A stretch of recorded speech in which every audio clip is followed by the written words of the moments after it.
E galera, a situação do game Mindside só piora. Depois do grande fracasso do lançamento, com baixas vendas e uma baixa classificação nos reviews, o estúdio do game passa por uma série de consequências que só deixam a situação muito mais preocupante.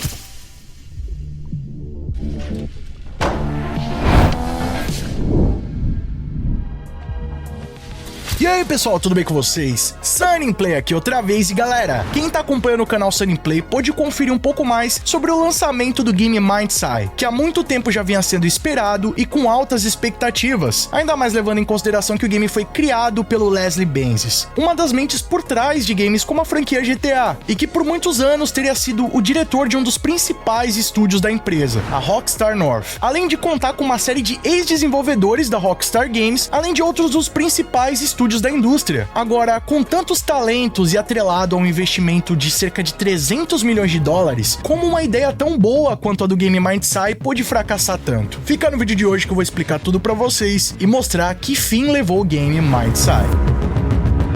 Mas ó, se as suas partidas online estão parecendo o game Mindside, cheia de lag e latência, talvez o grande problema possa ser a sua própria internet. Isso porque às vezes mesmo tendo uma internet de alta velocidade, às vezes as rotas dela para os servidores dos jogos não são as melhores, e acaba ocasionando isso daí, ping alto nas partidas, você não consegue acertar o adversário, enfim. Ninguém merece isso, né? E a única forma de resolver o seu problema e deixar sua conexão até 5 vezes mais rápida é com a ExitLag. O serviço da ExitLag está presente em mais de 190 países e utiliza recursos de inteligência artificial como Path Connection para achar a melhor rota da sua internet para o servidor do jogo que você curte. E ó, utilizando o cupom do canal Sunnyplay, você ainda vai estar garantindo 50% de desconto nas assinaturas anuais e trimestrais. O link vai estar para vocês aqui na descrição e no primeiro comentário fixado. Corre na ExitLag e jogue como um profissional. E rapaziada, toda essa situação caótica do Mindside já vem dando indícios há bastante tempo, principalmente no início do marketing do game, que já havia sido anunciado agora pro ano de 2025, e até praticamente um mês antes do seu lançamento não tinha nem trailer oficial, nem gameplay, nem nada do tipo. Vamos combinar que isso aí já tava sendo muito estranho. E após a divulgação do conteúdo promocional do jogo, o otimismo dos jogadores só passou a diminuir. Isso porque nas imagens dava pra ver claramente que o jogo não tava acabado, tinha alguma coisa ali que ainda tava faltando pra um jogo que iria lançar em menos de um mês. E só pra piorar, algumas semanas depois começaram a vazar imagens de gameplays do jogo, o que só aumentou as evidências de que o jogo ainda não estava finalizado, possuía uma série de bugs e provavelmente iria repetir o erro que o Cyberpunk 2077 cometeu. Lançar um jogo não finalizado, farmar vendas com preço full price e ainda levar mais de anos pra finalizar o jogo e deixar ele completamente jogável. E bom, eles garantiram que essas imagens eram de uma versão anterior do jogo, que ela tinha sido otimizada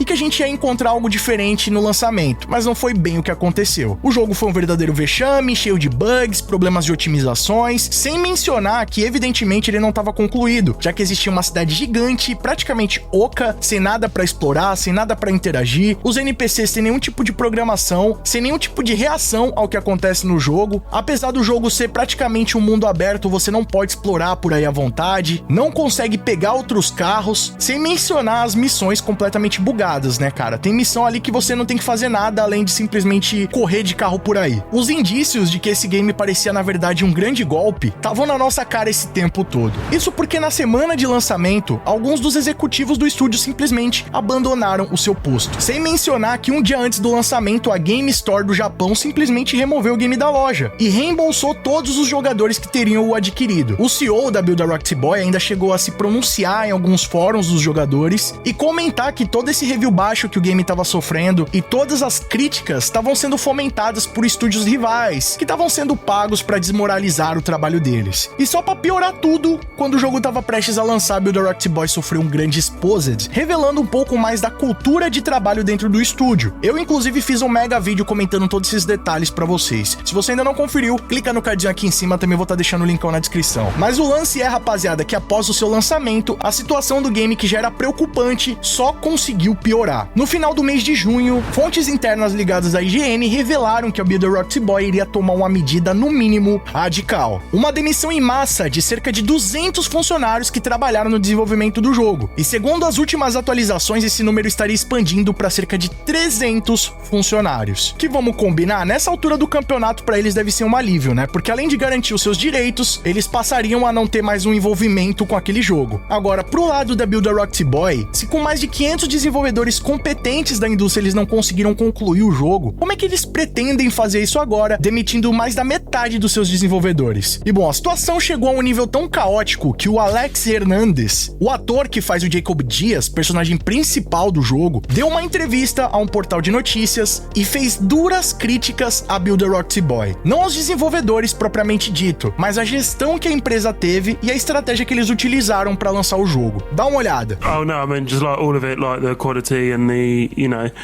the glitches and the problems with the game. Did you expect all that in the team? No, and I mean,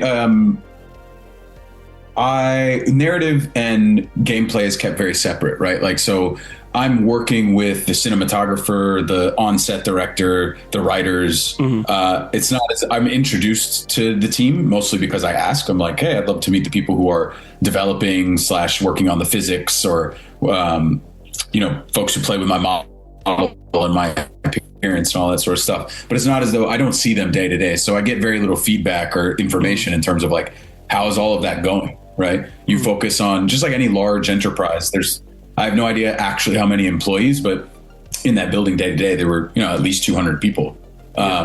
So it's not as though I'm interacting with each of those people on a day-to-day basis, getting little updates that are like, here's how everything's going. And so when the game came out, obviously you're very excited. It's just this moment that's been years in the making. And then to receive the feedback that was like, oh, this is glitchy. And it's glitchy. And I'm being like, wait a minute, what? That's not what I was expecting. I think not for nothing, there's something to be said about the model of studios releasing these games. I don't know whether it's not a lack of QA. I met the QA testers and they seem competent at their job.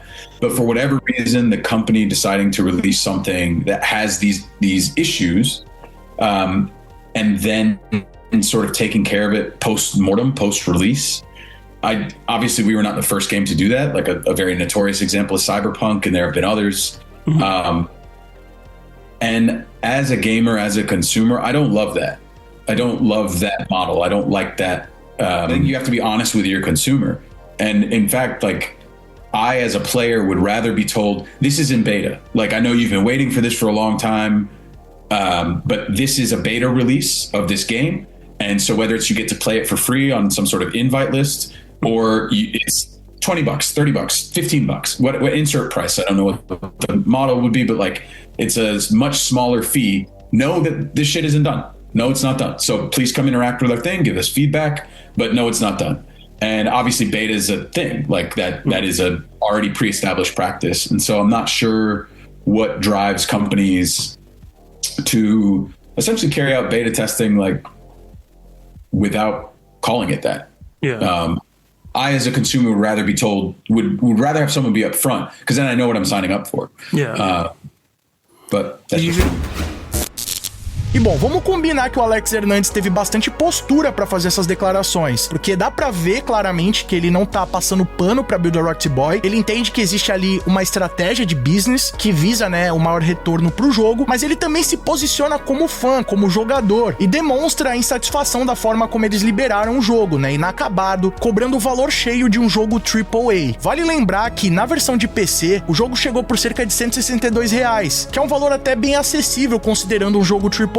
Só que já as versões de console beiravam os R$400, sem mencionar que mesmo a versão de PC sendo mais barata, ela não justifica o que foi entregue no jogo. Se eles tivessem cobrado ali cerca de R$50, tava muito caro ainda, tá? E eu concordo plenamente com o que o Alex disse. Dá pra ver claramente que um jogo como Mindside não tá concluído. Ele parece, na verdade, uma versão pré-alfa do jogo, que falta muita coisa a ser lapidada. Porque os caras não tiveram a humildade de pelo menos adiar o jogo e tentar entregar algo mais bem acabado, lançado, ou no mínimo com mais condições de serem jogadas, ou no mínimo reduzir o valor do jogo, vender ele menos da metade do que foi cobrado, pra tornar, né, um pouco mais próximo do justo com os consumidores. E depois de tanto silêncio, simplesmente Leslie Benzies, o dono da Build a Roxy Boy, estúdio que desenvolve o jogo, finalmente fez um pronunciamento oficial. Só que as alegações dele, rapaziada, foram no mínimo preocupantes. Isso porque ele mantém a postura de que o jogo tá sendo sabotado de alguma forma. E segundo ele, existiriam alguns agentes dentro do próprio estúdio que estariam trabalhando para prejudicar o jogo. O que, vamos combinar, rapaziada, não faz o menor sentido. Eu só gostaria de entender como é que o Leslie Benzies, com toda a bagagem profissional que ele tem, experiência, conseguiu autorizar esse jogo ser publicado da maneira em que ele está. Eu acho que não precisa ser nenhum profissional da indústria para entender que esse jogo não tá acabado. E como que o Leslie Benzies, um dos caras por trás da franquia GTA, por trás da tecnologia que torna a franquia tão viva como a gente conhece, o cara que geriu a Rockstar North pelos últimos anos, conseguiu autorizar um lançamento desse jogo, um investimento na casa dos 300 milhões de dólares, rapaziada. Dá quase 2 bilhões de reais pra vocês terem uma ideia. Nada pra mim consegue explicar como essa burrada foi feita. Na minha opinião, o Leslie não só se prejudicou profissionalmente, manchou a imagem dele, porque agora ele tá à frente da empresa, como também conseguiu manchar o nome do estúdio, que tá começando agora, lançando seu primeiro projeto, e já estreia dessa forma, com completo fracasso. A impressão que dá é que o Leslie Benzies nem tava trabalhando nesse jogo, ele só tava pagando ali, deixando as coisas acontecer, se envolvendo mais como um gestor, mas não acompanhando nada do processo de desenvolvimento do jogo, porque ele não sabia se o jogo tava nesses estágios e permitiu ele ser lançado mesmo assim. Só mostra que o cara não teve responsabilidade alguma de gestão desse projeto, ele não se envolveu diretamente. Ou, na pior das hipóteses, ele sabia muito bem o que estava acontecendo e utilizaram como uma espécie de estratégia para economizar no desenvolvimento do jogo, faturar bastante com as vendas e utilizar o público como uma espécie de beta testers para depois ir arrumando o jogo, meio parecido com o que rolou com Cyberpunk. E galera, se isso foi realmente o que aconteceu, olha, eu acho uma situação muito deplorável, tá? Muito preocupante isso daí, porque se essa for realmente uma tendência da indústria dos jogos, acabou